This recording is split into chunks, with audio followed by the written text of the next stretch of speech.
13米高的史努比圣诞树点燃了后，南胖广场便开始落起雪花，加上现在寒冷的气温，真正是亲像来到国外圣诞节同款。南胖购物中心为了迎接圣诞节到来，率先伫9日暗时举办点灯仪式，希望会当为民众带来欢乐甲希望。每次到了点灯的时候，就是我们都知道感恩与希望的季节的到来。台南纺织创立于民国44年3月21号，是一个在地的老企业。如果大家有记忆的话，从过去的强力太子龙学生服，到现在的南纺购物中心 A1、A2 馆，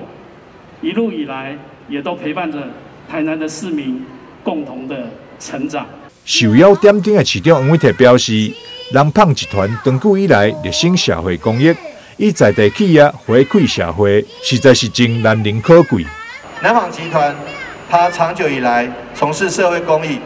以在地企业回馈社会的精神，这点我们是非常谢谢的。尤其在防疫中间，许多企业大家都付出，有钱出钱，有力出力，帮忙我们做了很多防疫物资帮忙我们做了很多筛检站，帮忙我们做了很多这个相关的防疫的努力。这点我们都是非常非常谢谢的，所以我感谢今天借着这个部分，借着这个宝贵的时间，再次感恩大家。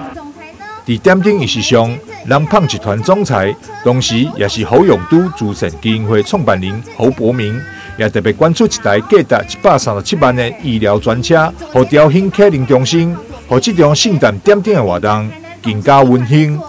台南新闻张硕伟采访报道。